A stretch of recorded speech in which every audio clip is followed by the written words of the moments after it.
Welcome to Peng Peng Peng.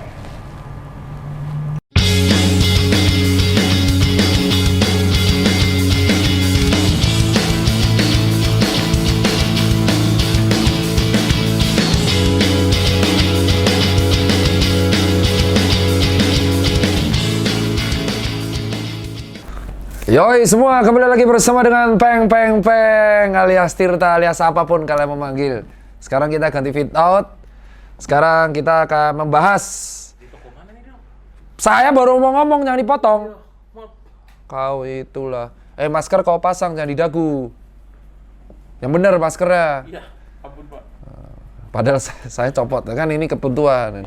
Jadi gini, saya sekarang lagi ada di toko saya sendiri, ya kan? Karena banyak teman-teman, banyak emang bener yang tanya, kenapa nggak sekali-sekali shootnya tuh netizen tuh kalau usul pinter-pinter ya. Kenapa nggak sekali-sekali Dr. Tirta tuh syuting di tokonya sendiri. Jadi saya akhirnya memutuskan syuting di toko saya sendiri di Communion Manajemen Yogyakarta, Jalan Cempaka, Kejayan. Loh kok bisa sampai Jogja? Ya, karena menghandle telemedicine. Kemarin kan kita udah 2 minggu di Jakarta, habis itu sekarang 1,5 minggu di Jogja, ya kan? Karena di sini vaksinasinya masih jauh dari harapan.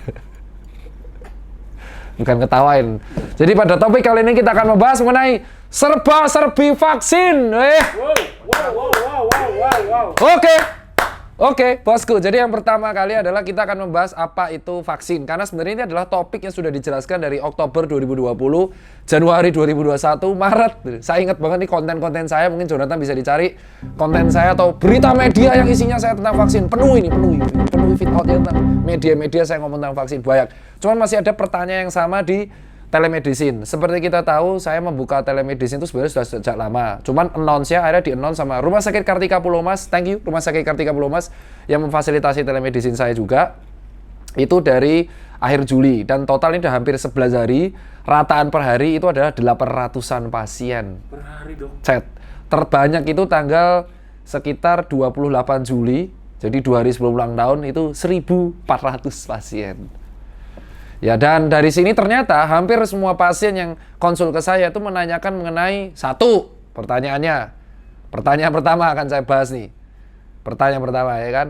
Dok, sebenarnya vaksin tuh isinya apa sih? Kok mereknya beda-beda? Oke. Kita akan jelaskan bahwa vaksin itu sekali lagi bukan obat kopet, obat COVID, bukan. Vaksin itu secara analogi mirip sama helm.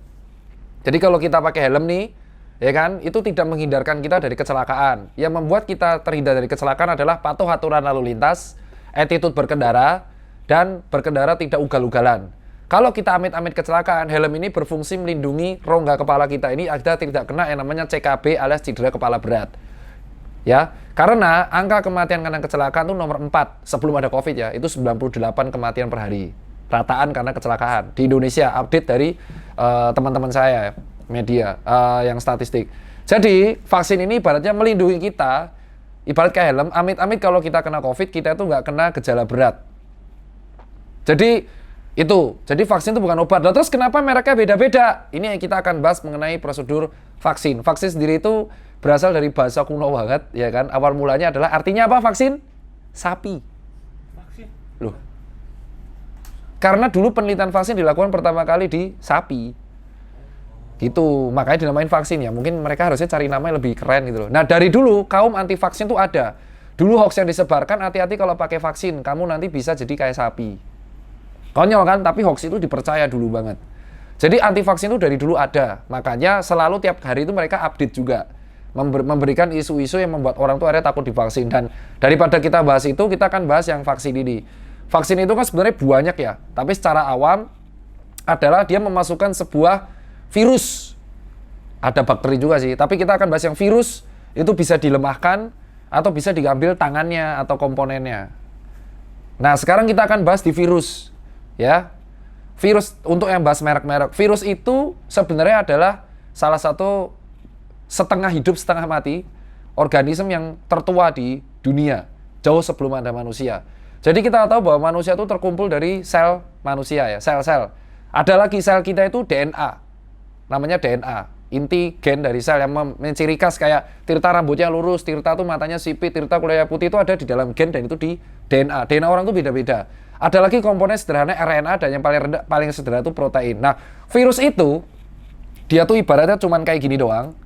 Airnya ini adalah resep untuk replikasi. Jadi virus itu cuma bisa menggandakan dirinya kalau dia dapat lingkungan yang top atau cocok. Jadi misal ini virus ditaruh di sini, misal ya, ditaruh di sini, benda mati nih, ya dia nggak bisa ngapa-ngapain. Nggak mati, nggak hidup. Udah gini doang. Nanti kalau 8 jam nggak diapa-apain, ya dia gini doang. Nggak aktif. Nah, kalau virus ini kita pegang, jebret, terus kita pegang ke daerah yang menjadi tempat suburnya virus, kayak tanaman, dia akan replikasi. Virus itu polos, taunya intinya, wah ini ada sel bagus nih. Ya kan, terus nanti dia menggandakan dirinya, taunya menggandakan diri. Setelah menggandakan, ya udah dia di situ aja. Ya, nah, kalau dia ternyata si virus ini itu menggandakan diri, cocok selnya di tubuh manusia. Cocok. Klop nih di sel manusia nih. Loh kok bisa? Jadi ternyata kita bahas coronavirus itu dari dulu sudah ada. Dari tahun 60-an. Cuman dari jutaan varian dan mutasi virus, itu ternyata ada 3 yang infeksius. Yang pertama SARS. Itu masuk coronavirus. Yang kedua MERS. Yang ketiga adalah si COVID-19. Nah, dia ini klop banget di salah satu reseptor kita namanya reseptor ACE. Jadi di sini ada reseptor ACE di mana ACE itu akan keluar ketika kita tuh hipertensi. Jadi ketika tensi kita naik, si virus ini itu akan misalnya si ACE itu akan keluar untuk wah tensinya udah stabil nih. Berarti nanti angiotensin yang menaikkannya akan dicacah enzimnya. Nah, semakin tensi banyak, ACE itu akan semakin banyak juga gembok-gemboknya. Ya kan? Nah, virus ini juga hanya terdiri dari kayak gini sama komponennya ini. Komponen isinya yang replikasi itu. Tapi dia juga punya paku-paku. Nanti dicek ya. Kan gambarnya paku-paku. Pakunya itu isinya gula. Nah, pakunya itu gula. Dan virus itu protein. Jadi pakunya itu gula. Paham ya dari sini? Dan akhirnya virus ini kan subur kalau gula darah kita tinggi. Lah kan dia gula. Orang ini udah gula. Semakin gula darah tinggi, semakin tensinya tinggi, semakin ACE banyak, semakin banyak dia menggandakan. Nah, dok kalau dia udah menggandakan diri dalam manusia, ngapain udah menggandakan diri aja? Ternyata reseptor-reseptor itu ada banyak di sini. Saluran pernapasan bawah. Kenapa influenza itu dulu berbahaya? Ya kan? Influenza itu dulu berbahaya, tapi sekarang sudah adaptasi antibodi kita. Ya karena antibodi kita itu adaptasi. Dan influenza itu hanya menyerang pernafasan bagian atas. Nah, COVID-19 itu menyerang pernapasan bagian atas dan bawah. Dia tuh hanya numpul aja dan domisili. Nah, antibodi kita itu mengenali kalau ada gula atau protein asing di dalam tubuh, dia langsung alert. Ini apaan nih? Kok ada orang asing di sini? Terus berdomisili lagi dan bertambah banyak lagi. Dia anggap itu sebagai threat. Misal kamu punya rumah nih. Rumah ini kan kamu sudah susah payah buat kan? Ya kan? Terus tiba-tiba kamu tinggal bentar nih, ngopi. Tiba-tiba ada orang nih rame-rame terus menggandakan diri di rumahmu. Apa yang kamu respon sebagai seorang pemilik rumah? Ngusir kan? Ya, itu yang dilakuin antibodi kita. Nah, antibodi kita awal mulanya ngeluarin satpam. Satpam, pertahanan tubuh. Untuk ngusir, apaan kau? Diusir ya. Awal mula respon ini dimunculkan dengan nama demam. Jadi demam itu adalah sebagai bentuk perlawanan tubuh kita untuk ngusir si virus ini. Karena ganggu banget. Walaupun dia sebenarnya nggak bisa ngapa-ngapain selain menggandakan diri. Tapi kan ganggu tubuh kita. Nah, kalau demam ini sukses, satpam ini ngusir, ya tentu kita gejalanya cuma muncul batuk sama pilek. Karena bertarung. Batuk, pilek itu respon antara pertarungan sel peradangan kita ngelawan si virus ini untuk ngusir. Akibatnya apa? Terjadi batuk dan pilek. Nah, kalau si satpam ini sukses, berarti demam kita akan menurun, demam kita hilang, pilek kita hilang, sisa anosmia doang. Atau nggak bisa mencium. Anosmia nggak bisa mencium, parosmia baunya jadi gosong atau busuk, augesia nggak bisa merasakan di indera lidah. Nah, apa yang terjadi kalau satpamnya gagal? Dia langsung tembus ke pernapasan bagian bawah. Makanya ciri khas dari COVID adalah batuknya tuh memberat dan batuknya ada dahak nggak bisa keluar. Kenapa? Karena dahaknya tuh di sini, orofaring ke bawah. Akhirnya apa yang terjadi ketika dia klop di sini? Nah, yang terjadi adalah dia domisili di paru. Padahal paru adalah sebuah organ penting, di mana itu pertukaran pernapasan dan kalau rusak dia sulit banget untuk kembalinya. Apalagi terjadi fibrosis. Nah, akibatnya tubuh kita ngerespon dong, ngeluarin senjata edan. Tubuh kita juga punya Kopassus, nggak hanya negara kita punya Kopassus. Tubuh kita juga punya Kopassus, tapi Kopassus imun kalau ngelawan virus itu ada impact-nya. Impact-nya adalah brutal. Dia mengeluarkan impact namanya infiltrat. Jadi kalau tiap dia berantem, dia akan ngeluarin jadi bengkak. Paru-parunya terisi cairan-cairan infiltrat sisa sel radang.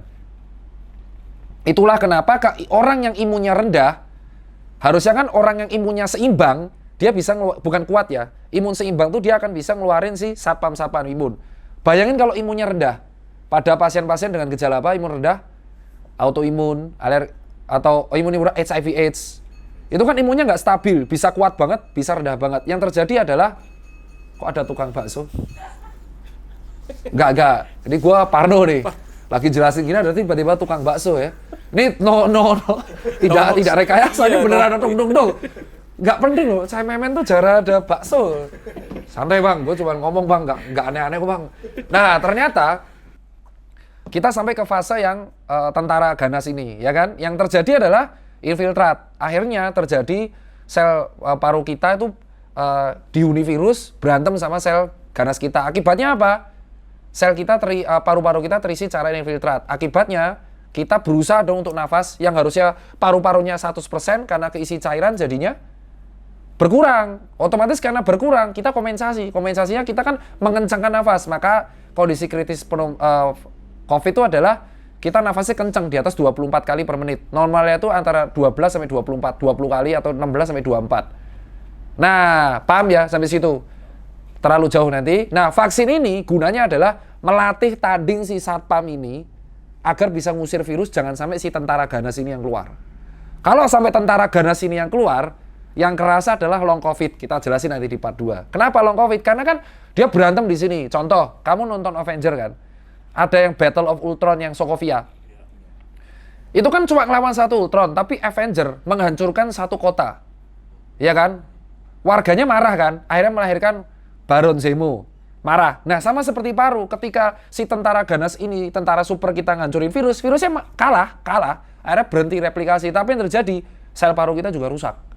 Terjadilah jaringan parut namanya fibrosis. Dan untuk mengembalikan jaringan paru itu lama. Makanya kalau orang sembuh COVID, dia bisa jadi PCR negatif tapi masih batuk, masih lemes, dan itu bisa berbulan-bulan. Nah, itu nanti long COVID. Nah, si vaksin ini, maka kita tahu dan kalau orang sampai gejala kritis, jadi si virus ini menembus barier dan sampai pernapasan bawah, itu bahaya. Dan ini terjadi di 20% orang saja. 80% orang satpamnya kuat. Tapi kan kita nggak tahu nih, 20% manusia tuh siapa yang bakal kena kritis tuh siapa, nggak ada yang tahu. Why? Kecuali kamu kontrol terus tiap bulan. Sekarang saya tanya, kalau kamu kontrol terus tiap bulan, apa yang dikontrol? Darah lengkap, dedimer, nafas. Emang ada yang orang kontrol terus ke rumah sakit tiap bulan? Rata-rata setahun aja boro-boro kan? Jadi kita nggak tahu nih, orangnya 20% kompromis atau imunnya bermasalah tuh nggak ada yang tahu. Nah, akibatnya kita harus memaksa si satpam imun kita ini untuk latih tanding kan. Kayak wajib militer di Korea. Atau kayak kalau orang mau masuk tentara harus digembleng dulu. Karena kalau dia nggak digembleng dulu, dia nggak akan bisa mengenali virus. Akibatnya nanti virusnya udah kemana-mana, dia lelet. Nah, gimana caranya satpam ini harus latih tanding? Kalau satpam latih tanding, masa langsung dikasih musuh beneran? Sekarang kita tanya, kalau orang latihan perang di tentara, langsung dikasih musuh beneran nggak? Ya enggak lah. Langsung dikasih tim latih tanding kan? Ya kan? Sparring sama senior, ya kan? Atau dikasih lawan, kayak pura-pura strategi perang. Baru nanti ada dia terjun beneran, lawan musuh beneran. Nah, latih tandingnya itulah vaksin. Jadi bisa dibilang vaksin itu virus juga dong? Sejenis virus. Iya, nah vaksin itu adalah latih tanding. Nah, latih tandingnya itu bisa berupa virus yang di nonaktifkan. Jadi kemampuan replikasinya hilang.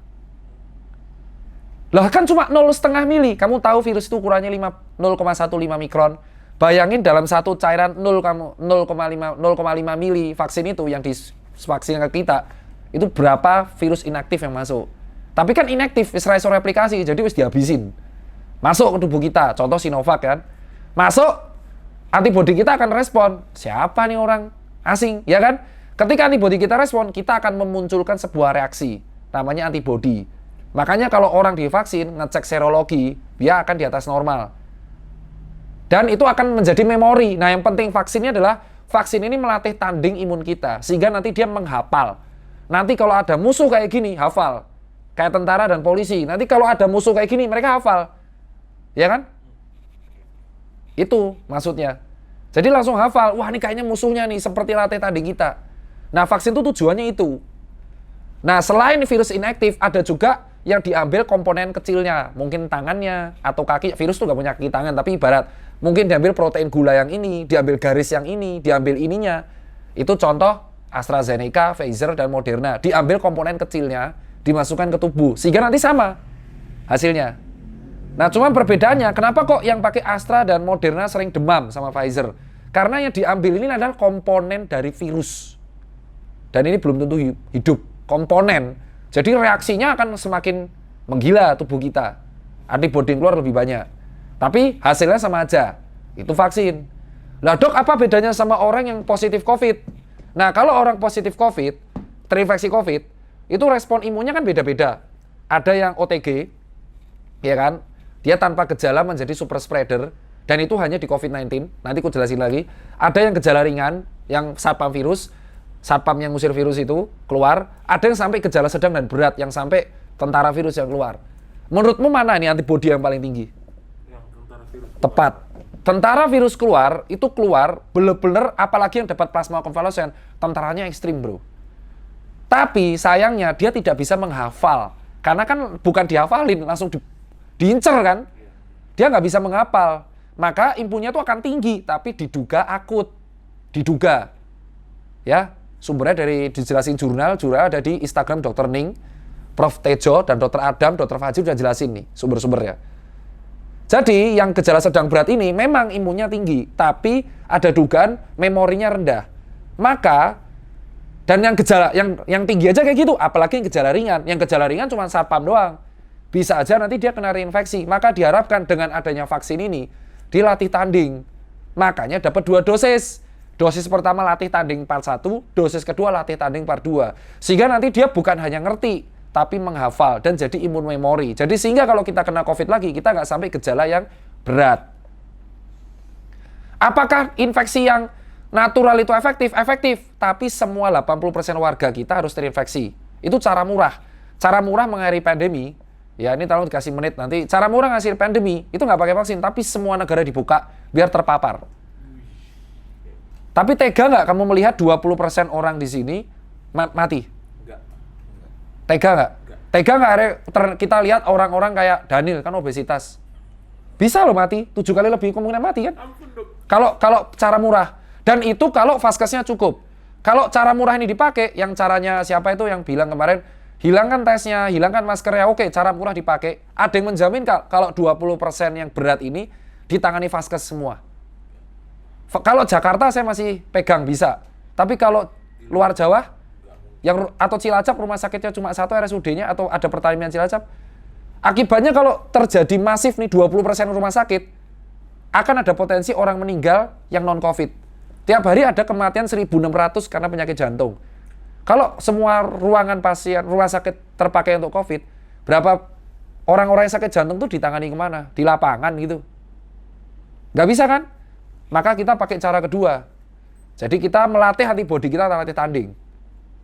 Dan ini sekaligus menjawab, kenapa kok orang yang sakit COVID itu dipending 3 bulan. Karena ini menunggu antibodi akutnya itu turun dulu. Apalagi yang pernah dapat plasma konvalesens. Orang yang mendapat donor plasma konvalesen itu tentara ganas ya. Dari kita sama dibantu donor plasma konvalesen. Jadi plasma konvalesen itu hanya ngasih tentaranya aja. Tentaranya doang yang akut ini. Jebret. Habis itu ya tinggi, setelah itu turun. Dia nggak bisa ngapal. Nah kalau misalkan dan turunnya plasma konvalesen gejala berat itu di 90 hari. Maka vaksinasi untuk orang yang positif COVID, yang gejala berat atau sedang, itu biasa dilakukan setelah 3 bulan. Nah kalau OTG gejala ringan, itu disarankan tetap ngambil vaksinasi. Tetapi di negara Indonesia, karena dosisnya terbatas, yang positif COVID, gejala ringan, gejala ringan sedang berat, tetap dipukul rata 3 bulan. Jadi alasannya kenapa tetap 3 bulan, kalau gejala, yaitu untuk nunggu antibodi yang COVID itu turun dulu, jadi kita ngasih vaksin itu biar memori, sama ditambah, emang dosis kita terbatas. Nah, sampai sini udah jelas nih. Tapi harusnya OTG dan gejala ringan, harusnya itu bisa. Tapi karena dosis kita terbatas, ya semua di binary, ya atau tidak. Nah, terus gimana dok? Orang yang nggak bisa divaksin. Orang yang nggak bisa divaksin, contoh, orang yang lagi sakit, orang yang lagi nggak fit, even itu DBD, tipes, yang ada gejala demamnya, bukan sakit apa tuh mah itu tetap bisa. Orang yang lagi kena infeksi apapun, jadi virus, bakteri, jamur yang menyebabkan infeksi kita, orang ini nggak boleh vaksin dulu. Kenapa? Imunnya kan seimbang. Ingat, orang yang bisa divaksin adalah imunnya seimbang. Kalau kita lagi ngelawan virus DB, dengue, imun kita nggak seimbang kan, lagi perang. Terus tiba-tiba kita dikasih vaksin COVID. Ya otomatis kebagi dua kan. Yang satu ngelawan dengue, yang satu ngelawan membentuk antibodi memori latih tanding ini. Nggak maksimal. Jadi disarankan kalau kamu itu lagi sakit, apapun, jangan nekat ngambil vaksin. Nah terus, apalagi yang nggak boleh? Orang yang punya penyakit-penyakit penyumbatan atau darah kental atau penyumbatan pembuluh darah. Orang yang punya penyakit penyumbatan pembuluh darah, kayak contoh penyakit jantung koroner, stroke iskemik, DVT, itu harus konsul. Karena imunnya juga nggak seimbang. Harus konsul dulu. Loh dok, kalau obesitas gimana? Tetap harus. Jadi orang-orang dengan penyakit komorbid yang itu ada yang bisa, ada yang enggak. Harus konsul. Contoh, orang-orang dengan penyakit kayak tadi, penyakit penyumbatan pembuluh darah, penyakit asma yang kambuhannya parah banget, jadi sekali asma tuh sampai mengi.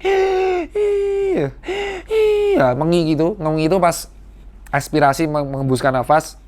Orang dengan penyakit paru yang baru aktif, baru sembuh, cancer, nggak seimbang juga, penyakit autoimun, even itu alergi obat, itu harus dapat rekomendasi dari dokter spesialis, baru dia bisa vaksin. Ibu hamil dong. Nah, jadi kalau kamu ada penyakit-penyakit itu, misal, dok, bapak saya tensinya 160, mau vaksin, nggak, vaksinator nolak bro. Kamu harus dapat rekomendasi dari dokter spesialis bahwa kamu boleh vaksin. Kalau nggak dapat rekomendasi ya nggak boleh. Nah, ibu hamil itu boleh dengan 13 sampai 33 minggu. Di bawah itu harus konsultasi ke dokter kandungannya. Kalau lagi program hamil, jadi misal dia vaksin dosis 1, program hamil, terus dosis 2, nggak apa-apa. Karena dia kan udah terbiasa berarti. Tapi kalau orang yang kehamilan di bawah 13 minggu dan di atas 33 minggu, harus konsul ke dokter kandungan.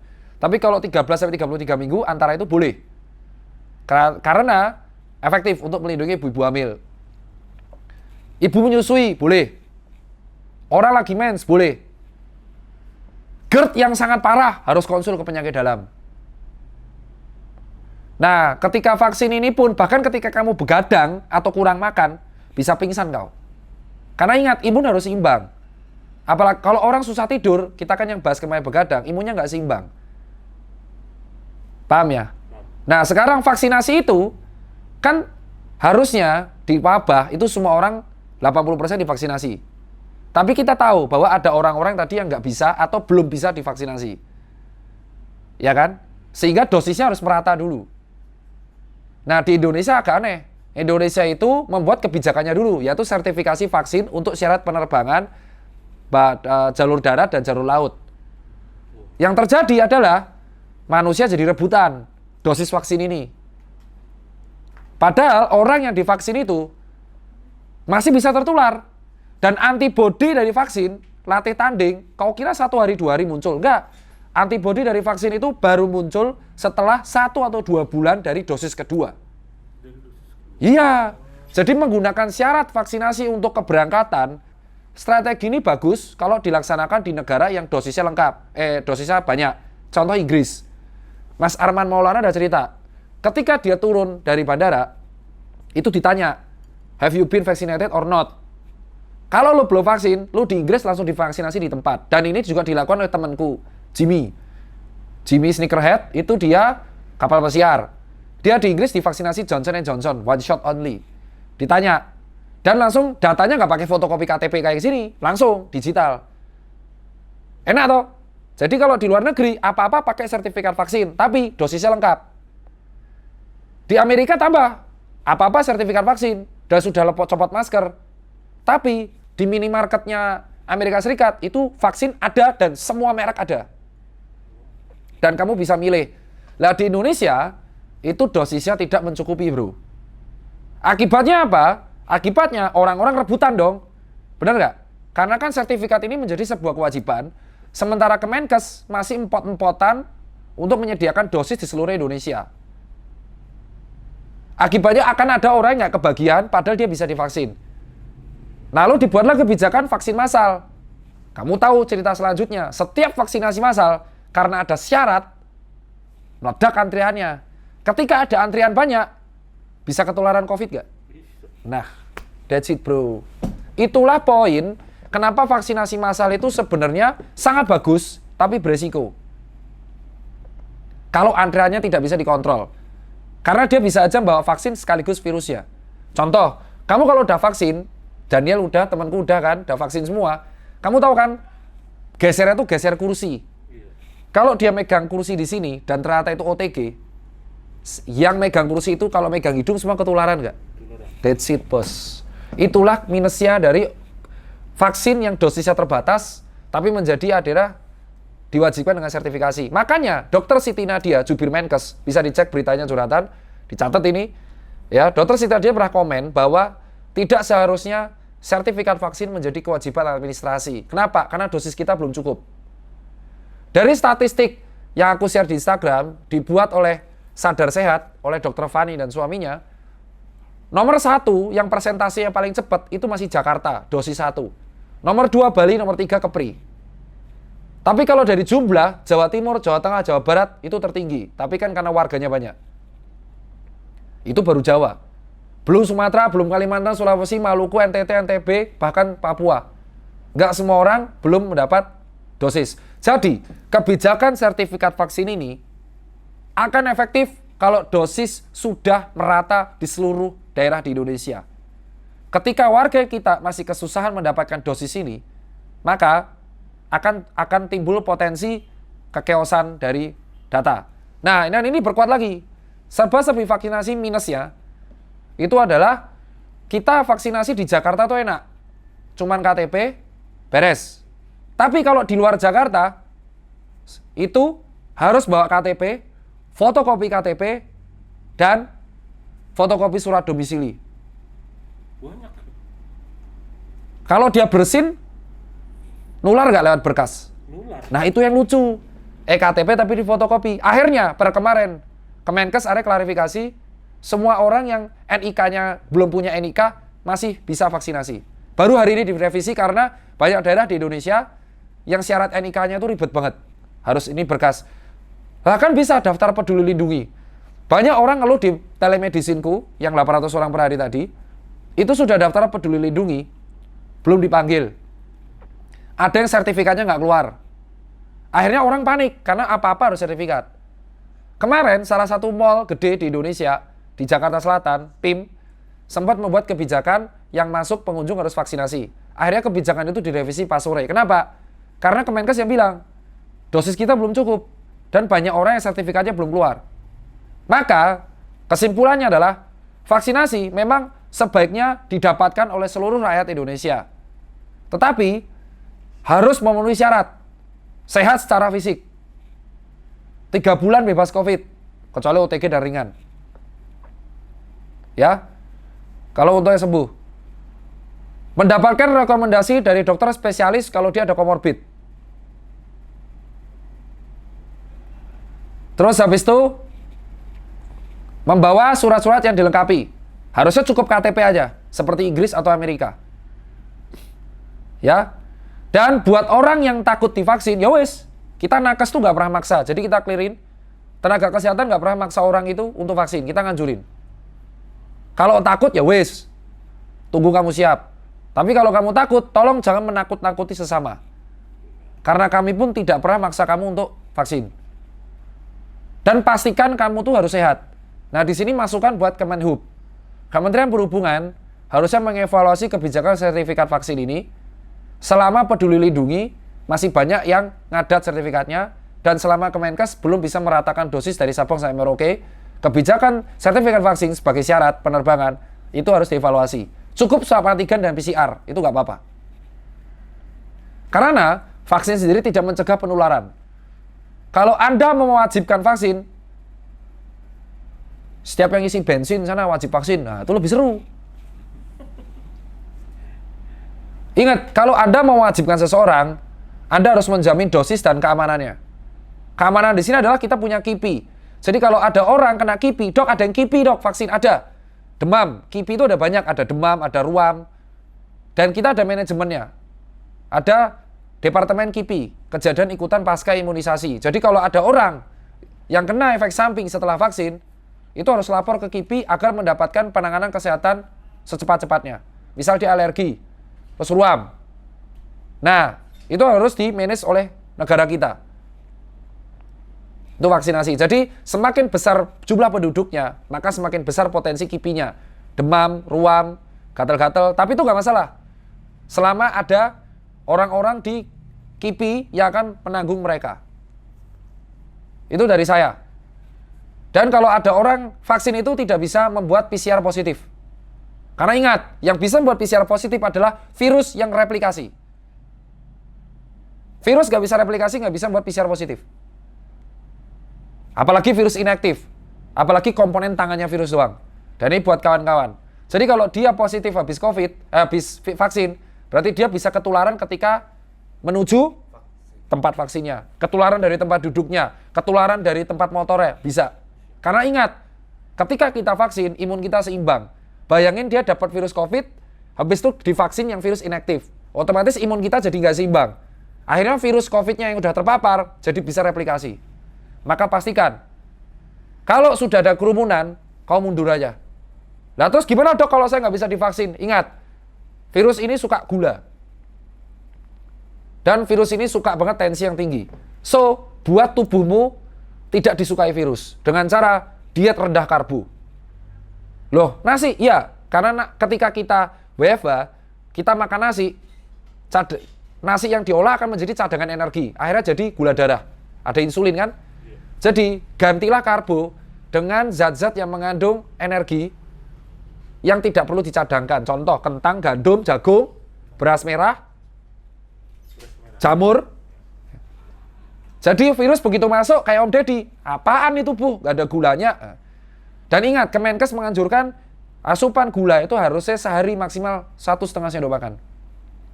Mampus gak lu? Ada di Kemenkes, sudah gue post di Instagram. Kedua, kalau untuk orang yang DM, sama sekali harus batasin. Kedua, kita harus diet rendah garam. Untuk orang yang tensinya tinggi, kalau normal nggak apa-apa. Karena garam itu hidrofilik. Semakin tinggi cairan yang kita serap, semakin tinggi tensinya. Dan semaksimal mungkin, ya prokes kan udah. Olahraga itu ketika kita sehat. Jangan olahraga ketika sakit, apalagi recovery. Olahragalah ketika kita sehat. Paling nggak 3 kali atau 4 kali seminggu, tiap hari olahraga 20 menit. Sambil menunggu dosismu. Jadi, kalaupun amit-amit virus yang masuk ke kamu, virusnya nggak nyaman. Ketika dia udah hidup sehat, ditambah prokes dan vaksin, insya Allah, virus masuk aja, moka tuh diajar sama antibody. Itu aja kalau dari saya. Lebih kurang minta maaf.